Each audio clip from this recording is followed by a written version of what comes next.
J'ai envie de filmer une vidéo, j'adore la nature, en tout cas j'ai envie de filmer dehors. Quelles contraintes je dois avoir en tête avant de me lancer dans un tournage? Bonjour, je m'appelle Sylvie, je suis gérante de Couteau Suisse Productions qui a pour mission de révéler les marques à travers une image légère, sincère et consciente. Mon but et mon kiff à moi, c'est de faire pétiller l'empreinte de ton entreprise à travers des vidéos, des photos et à travers aussi la formation à la vidéo avec smartphone Vidéo Gaga. Le tournage que je fais aujourd'hui, c'est à la fois un exemple et un contre-exemple de ce que j'ai envie de montrer. J'ai pris le temps de préparer mes propos, j'ai pris le temps de structurer ce que j'avais à dire, de m'assurer que tout ce que je vais dire soit utile et juste pour vous par rapport à l'objectif et le but que je me suis mis en tête.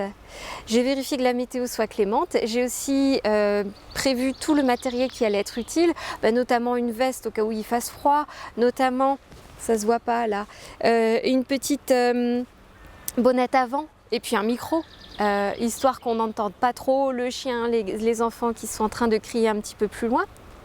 Par contre, ce que moi j'avais pas prévu et ce que je te conseille de prévoir, c'est précisément là où tu comptes filmer. Est-ce qu'il y a des trains qui passent régulièrement? Est-ce qu'il y a des travaux en ce moment? Est-ce qu'il y a beaucoup de personnes qui vont passer autour? Par exemple, là où je suis, il y a peu de gens qui passent autour, ça je le savais. Par contre, il y a un train qui passe peut-être tous les demi-heures et moi je compte filmer plusieurs vidéos à la suite, donc ça c'est dommage. Et il y a aussi des travaux qui ont fait que j'ai dû arrêter momentanément le tournage parce que j'ai beau avoir un micro-cravate, il y a des bruits, notamment des bruits stridents que je ne pourrais pas retirer au montage. Donc voilà, ce qu'il faut savoir, c'est est-ce que je vais filmer dans une zone venteuse ou pas? Est-ce que la météo est bonne ou pas? Est-ce que je vais être distraite par les mouvements de gens? Est-ce que c'est dans un endroit qui va être particulièrement bruyant ou pas? Filmer en extérieur et notamment filmer dans la nature, c'est vraiment agréable, ça permet de se décontracter. En tout cas, moi, ça me permet de me décontracter, ça permet de créer du contenu assez plaisant parce que ça change d'un fond uniforme. Pour autant, oui, ça se prépare pour éviter de perdre du temps au tournage et puis pour garantir que le contenu il soit le plus optimal. Cette vidéo t'a plu? J'en suis ravie. Sache que tes retours me sont importants pour continuer à faire des vidéos qui soient utiles pour tous les professionnels qui aspirent à avoir une image alignée avec leur activité. Alors, ne sois pas un consommateur passif, s'il te plaît. Est-ce que tu peux me dire en commentaire comment cette vidéo t'a parlé? Peut-être que tu as des questions à me poser, qui soient en lien ou pas avec le sujet de cette vidéo.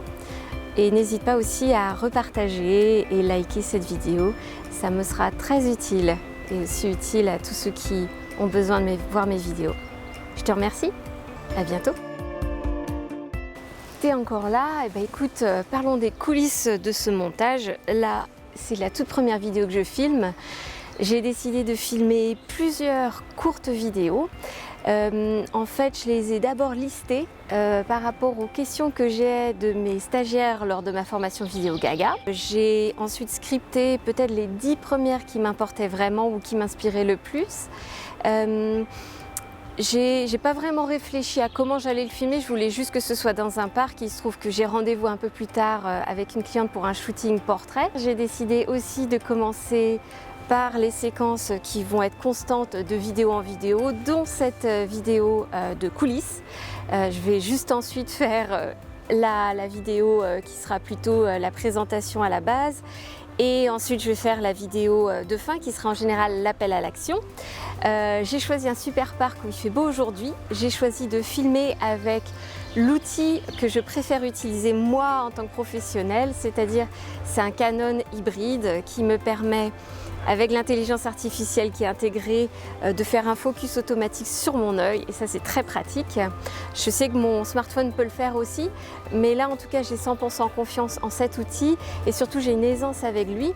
Ça a nécessité non seulement des années d'apprentissage de ma part, mais aussi un investissement. Par contre, ce que je trouve qui est chouette avec cet appareil, c'est que je peux brancher directement mon micro. D'ailleurs, j'ai choisi un micro sur lequel j'ai mis une bonnette pour le vent parce qu'il y a un petit peu de vent qui vient et qui part. et je peux être sûre que le son il sera nickel de bout en bout. J'ai pas besoin d'adaptateur, contrairement à mon smartphone qui est en USB-C. J'ai plein de cartes mémoire, j'ai pas besoin de faire de l'espace sur mon smartphone. J'ai aussi beaucoup de batterie qui pourrait être peut-être problématique avec mon smartphone puisque je suis dans la nature, j'ai pas de possibilité de le charger. J'ai un appareil photo sur trépied et j'ai à peu près 10 pages de script sur lesquelles je vais m'inspirer. Là maintenant j'improvise mais parce que je sais exactement ce que j'avais besoin de dire. Et si ça t'intéresse, si tu es vraiment curieux, je te conseille d'aller voir mon blog sur couteausuisseproduction.fr.